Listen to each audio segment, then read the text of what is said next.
पंचकुला में अंतर्राष्ट्रीय सहकारिता दिवस समारोह का आयोजन। ध्वज फहराकर सहकारिता मंत्री डॉक्टर अरविंद शर्मा ने किया समारोह का शुभारंभ।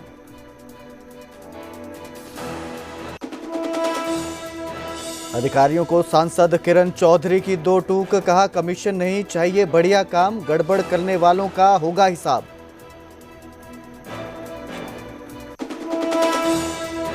पंजाब विधानसभा के स्पेशल सेशन में बेअदबी के खिलाफ कानून लाएगी मान सरकार। 10 से 11 जुलाई को विधानसभा के विशेष सत्र में पास होगा बेअदबी के खिलाफ कानून। नारनौल में 3 बदमाशों ने दुकान पर की फायरिंग। लूट के इरादे से आए बदमाशों ने चलाई 6 राउंड गोलियां, कार पर सवार होकर हुए फरार। अमृतसर के जुगराज हत्याकांड की दविंदर बबिया गैंग ने ली जिम्मेदारी। डोनी बाल के नाम से किया पोस्ट, लिखा जुगराज ने गोरा बरियार के कत्ल में की थी रेकी। जग्गू भगवानपुरिया की मां की हत्या भी इसी गैंग ने ली थी जिम्मेदारी। तरन के गांव में नौशहरा पनुआ में युवक का कत्ल, तेजधार हथियारों से उतारा मौत के घाट। पुरानी रंजिश के चलते दिया वारदात को अंजाम। एक्ट्रेस तानिया के पिता पर हमले के मामले में अभी भी पुलिस के हाथ खाली। पुलिस ने आरोपियों की तलाश में 10 टीमों का किया गठन। अस्पताल में नाजुक बनी हुई है तानिया के सौतेले पिता की हालत। फरीदाबाद में डीसी के नाम पर पैसे मांगने के मामले में 2 गिरफ्तार। डीसी विक्रम सिंह यादव का फोटो लगाकर मांगते हैं पैसे। नाइजीरिया से ऑपरेट होता है आरोपी का WhatsApp number. Punjab Haryana high court ने चंडीगढ़ प्रशासन ने पूछा 1 महीने में बताएं चंडीगढ़ में हाईकोर्ट के लिए एक्सपेंशन के लिए कहां और कितनी जमीन मिल सकती है। मोहाली या पंचकुला में हाईकोर्ट के एक्सपेंशन का नहीं कोई इरादा। कचरा उठाने वाली कंपनियों को टेंडर खत्म होने से शहरों में बड़ी मुश्किलें। फरीदाबाद में कई जगहों पर लगा कूड़े का अंबार, लोगों का सड़क से गुजरना हुआ मुश्किल। नेशनल हाईवे पर सफर करना होगा सस्ता। केंद्र सरकार ने टोल टैक्स में 50% तक की कटौती। Bridge, tunnel, flyover, elevated highway पर लगेगा आधा टोल टैक्स।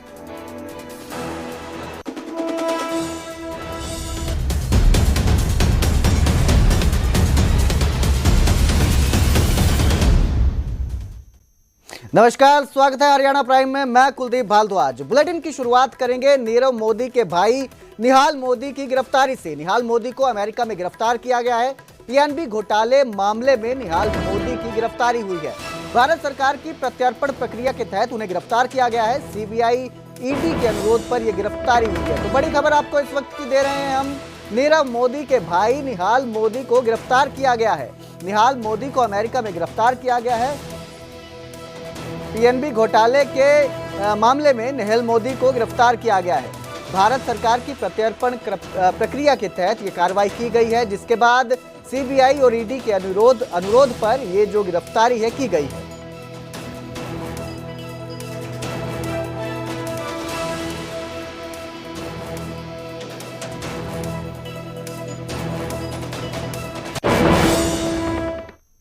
तो उधर नारनौल में 3 बदमाशों ने दुकान पर फायरिंग की। NH11 पर गोदबलाहा गांव का यह मामला है, जहां पर आरोपियों ने 6 राउंड गोलियां चलाई। दुकान में लूट के इरादे से ये बदमाश आए थे, लेकिन जो है यहां पर इन्होंने गोलियां चलाई। कामयाब नहीं होने पर कार में सवार होकर ये मौके से फरार हो गए।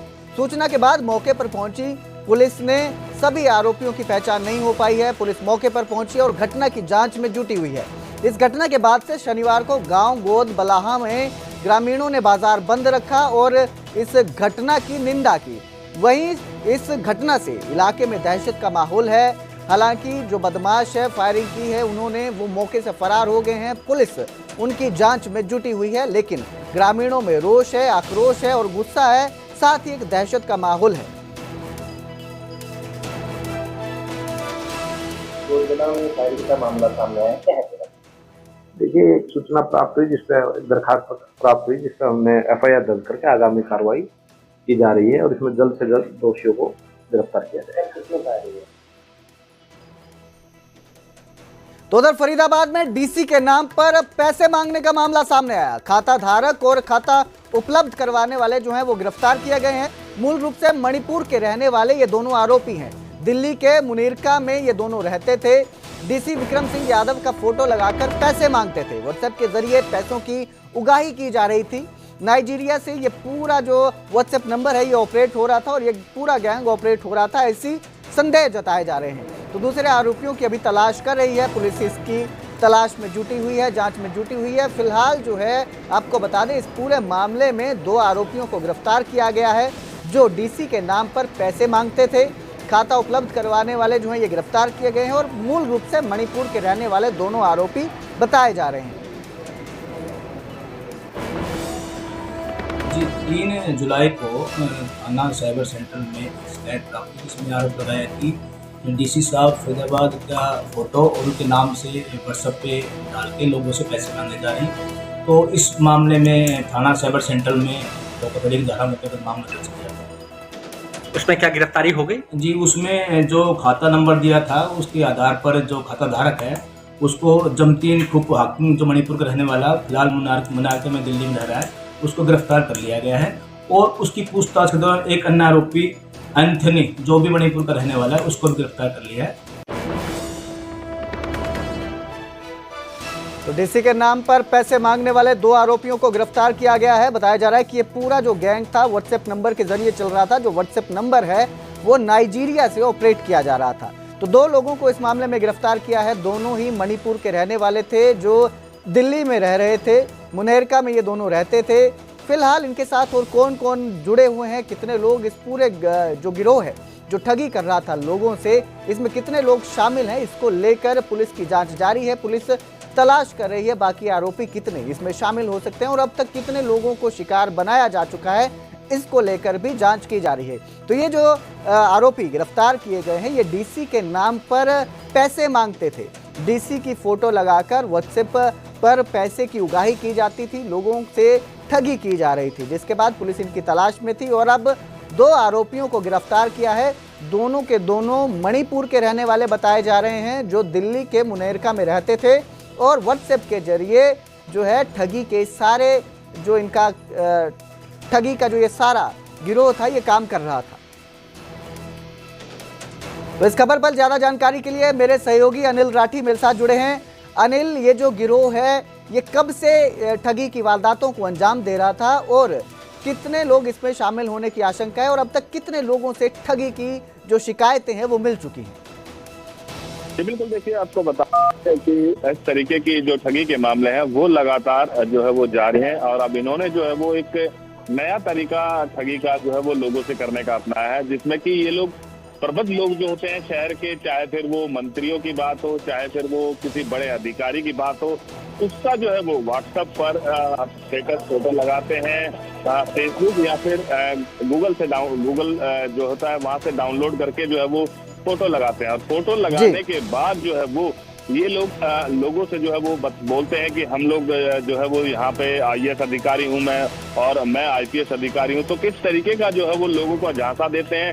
अब फरीदाबाद में कई लोगों से जो है वो लगातार ठगी कर चुके थे इस पूरे मामले को लेकर के, जिसके पश्चात ये मामला जो है वो स्थानीय पुलिस के पास पहुंचा। साइबर क्राइम में जो है वो मामला दर्ज किया गया, जिसके पश्चात जब क्योंकि जिला उपायुक्त की बात थी, जिला उपायुक्त का फोटो और नाम लगा करके जो है वो ये लोग व्हाट्सएप के जरिए किसी से 2000 किसी से 5000 इस तरीके की जो पेमेंट है वो ऐड रहे थे। तो जिसके बाद पुलिस ने इन दोनों को दिल्ली से जो है वो गिरफ्तार किया। हालांकि हैरानी की बात है कि जो इनका व्हाट्सएप नंबर था वो नाइजीरिया से जो है वो ऑपरेट हो रहा था और इनके पूरा गिरोह जो है वो इस पूरे गोरख धंधे में काम करता है। कोई 1-2 नहीं, इनके जो बड़े पैमाने पर जो है वो दिल्ली के अंदर इस तरीके के गिरोह जो है वो बदसूर जो है वो लगातार जारी हैं। फिलहाल पुलिस ने जो हम इन दोनों को गिरफ्तार कर लिया है। न्यायिक हिरासत में भेजने के बाद जो है वो इनको रिमांड पर लिया गया है, जहां पर इनसे पूछताछ की जाएगी कि आखिरकार इनके और कौन कौन साथी जो है वो इस गिरोह में शामिल हैं।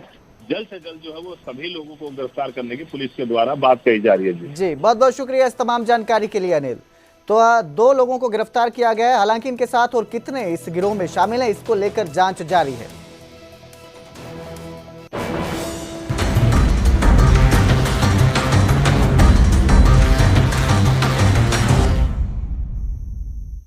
कचरा उठाने वाली कंपनियों के टेंडर खत्म होने के बाद फरीदाबाद का हाल खराब हो गया है।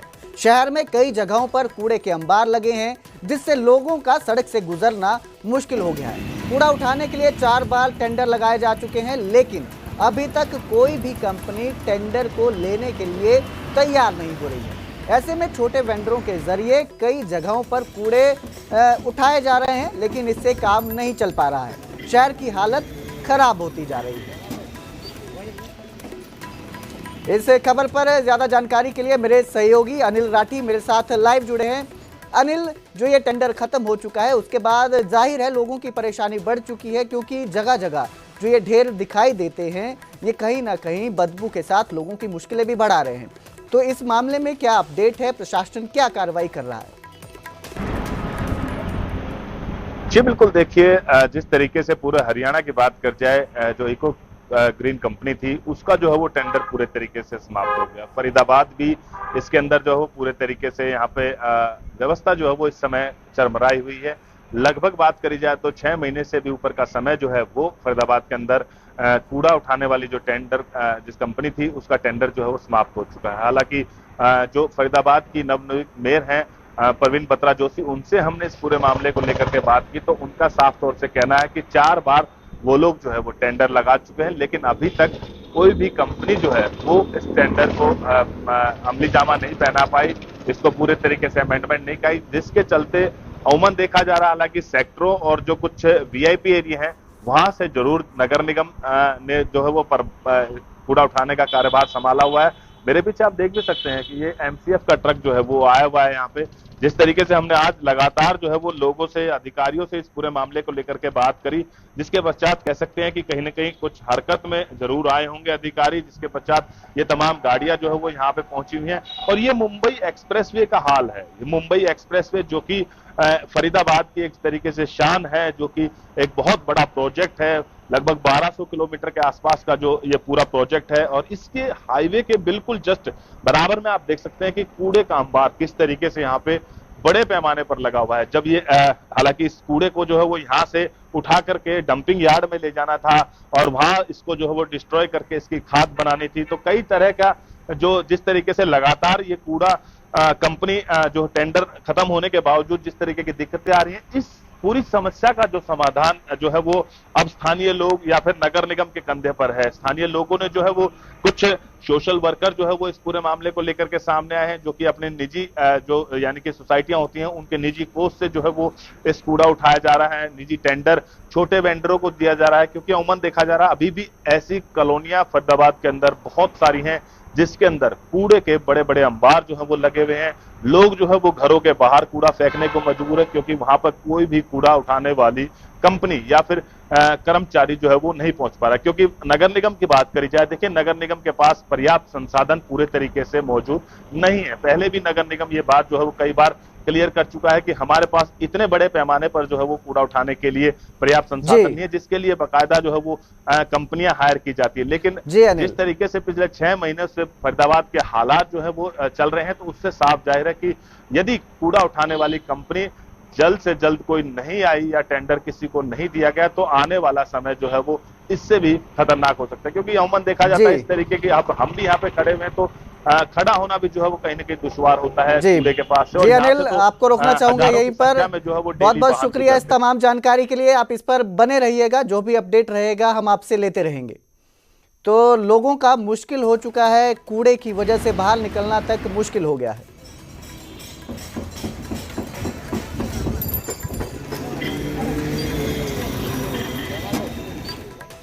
तो अब नेशनल हाईवे पर आधा टोल लगेगा। केंद्र सरकार ने टोल में 50% की कटौती की है, यानी अब नेशनल हाईवे पर सफर करना सस्ता होने वाला है।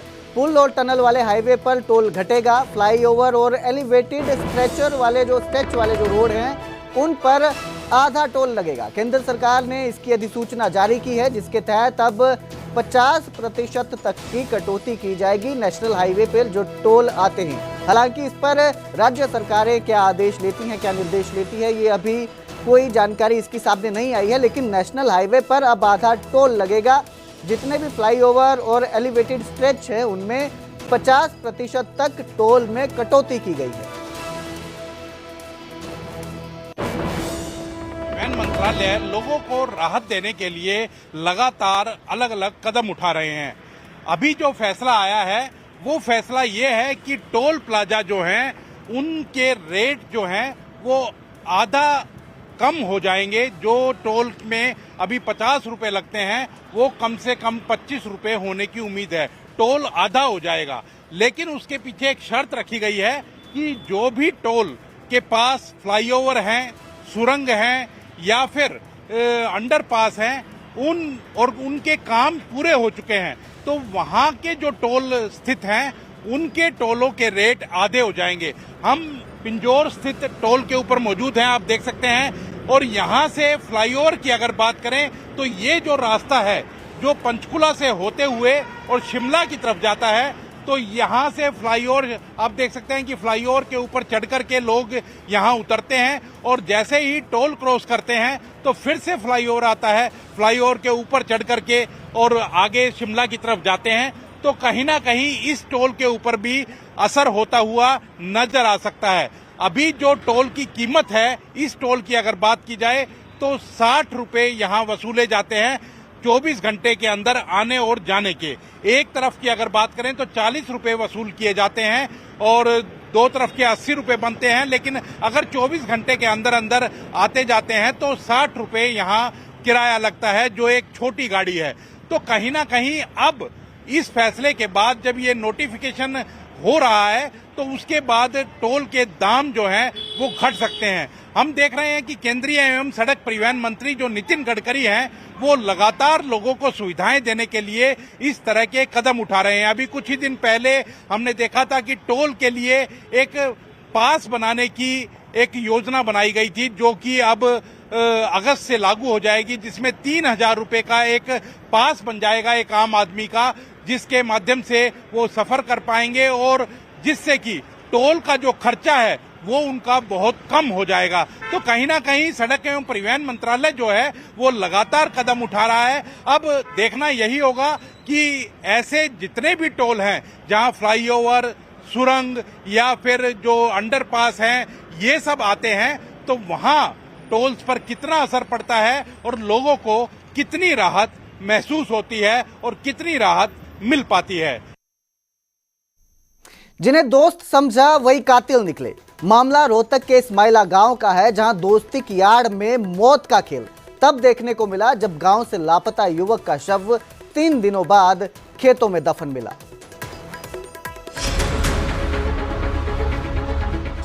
रात के सन्नाटे में खुले आसमान के नीचे टॉर्च की रोशनी में खुदाई करते ये लोग। तस्वीरें हैं गांव चुलियाना मोड़ के खेत की, जहां फावड़ा एक राज उधेड़ रहा था। इस जगह दफन थी गोपी की लाश, जो 2 जुलाई से लापता था और उसकी हत्या के आरोप किसी और पर नहीं बल्कि उसके ही 5 दोस्तों पर लग रहे हैं। जी, हमारे गांव में मतलब घर में बच्चा पैदा हो रहा था, उसकी खुशी में कीर्तन और गाना बजाना हो रहा था। वहाँ से नीरज जो है ना, एक संदीप है, हमारे इस भतीजे को पोते को लिया है और उसने लाकर यहाँ उनको मार। दरअसल जांच के दौरान जब पुलिस ने दोस्तों को हिरासत में लेकर पूछताछ की तो आरोपियों ने कबूला कि नशे की हालत में उनका झगड़ा हुआ, जिसके बाद उन्होंने गोपी का कत्ल कर दिया। उनकी निशानदेही पर फिर एफएसएल टीम और ड्यूटी मजिस्ट्रेट की मौजूदगी में मिट्टी खोदी गई, जिसे दोस्त के खून से रंग दिया गया था। हमने जो फैक्ट थे सभी अपने एसएचओ साहब को बताए। उसके बाद हमने सारे ग्रामीणों ने आसपास के एरिया में सर्चिंग शुरू करी, अब भी कहीं ना कहीं। फिर उसके बाद एसएचओ साहब ने 2-3 बच्चों को अरेस्ट कराया इसी मामले में। वहीं से पता लगा कि भैया ऐसे खेतों में हमने उसको मार के सबको दबा रखा। युवक की मौत के बाद परिवार टूट चुका है, वहीं पुलिस अब इस खून के राज की परतें खोल रही है। Bureau report, news 18 Punjab Haryana. Kurukshetra के पीएम श्री गवर्नमेंट स्कूल में बंदरों का आतंक देखने को मिला। स्कूल के बच्चों में दहशत का माहौल है। कुरुक्षेत्र के उमरी गांव के PM Shri government senior secondary school में 50 से 60 के करीब बंदरों ने आतंक मचाया हुआ है, जिसके चलते जहां गांव के लोगों में दहशत का माहौल है, वहीं स्कूल में पढ़ने वाले बच्चे भी खौफ के माहौल में पढ़ने को मजबूर हैं। हालत ये है कि इन बंदरों के उत्पात बचाने के मामले में रोज नए बढ़ोतरी हो रही है, रोज नए मामले सामने आ रहे हैं, जिससे न केवल स्कूल में पढ़ने वाले बच्चे परेशान हैं, वहीं गांव के लोग भी परेशान हैं। PM Shri government senior secondary school के एक कर्मचारी को बंदरों ने काटा भी है। बंदरों को पकड़ने के लिए स्कूल प्रशासन लगातार गुहार लगा रहा है। उन्होंने विद्यालय में काफ़ी आतंक मचाया हुआ है और 2 मेरे पास प्राइमरी स्कूल हैं और मेरा स्कूल 6ठी से 12वीं तक है। तो बच्चे बहुत डरते हैं और वो स्कूल में आम ही घूमते रहते हैं, जिससे बच्चों को भी बहुत डर लगता है पेड़ों पे। और कई बार मेरे विद्यालय की वो पानी की टंकियाँ भी तोड़ चुके हैं और पेड़ भी तोड़ चुके हैं और तारें भी कई बार टूट चुकी हैं और मैंने ठीक भी करवा ली है। जीपीएस उमरी है उस स्कूल की, दोनों ने 2 बार टंकियाँ तोड़ गई हैं और मैडम ने 2 बार उस टंकियों की रिपेयर करवा चुकी है और अब तीसरी बार फिर वो टंकी छुट्टियों में उन्होंने तोड़ दी थी, तो अब हमने तीसरी बार फिर वो टंकी ठीक करवाई है। जो बंदरों का मामला हमारे संज्ञान में पहले से ही है, काफ़ी पहले से ही हमारे संज्ञान में है और इसके लिए हमने प्रस्ताव डाल के अपने बीडीओ साहब की तरफ से लेटर जारी करवा रखा है वन विभाग को। अगर पंचायत अपनी तरफ से पकड़ के कहीं भी छुटवाती है किसी जंगल में, वन विभाग में, तो अगर कोई बंदर चोटिल हो जाए, कुछ हो जाए, उसके लिए फिर बजरंग दल या कोई भी आके खड़ा हो जाए, उससे बचने के लिए हमने वन विभाग को लिखा है या तो वो हमें परमिशन दे दे या वन विभाग खुद आके इन बंदरों को पकड़ के ले जाए।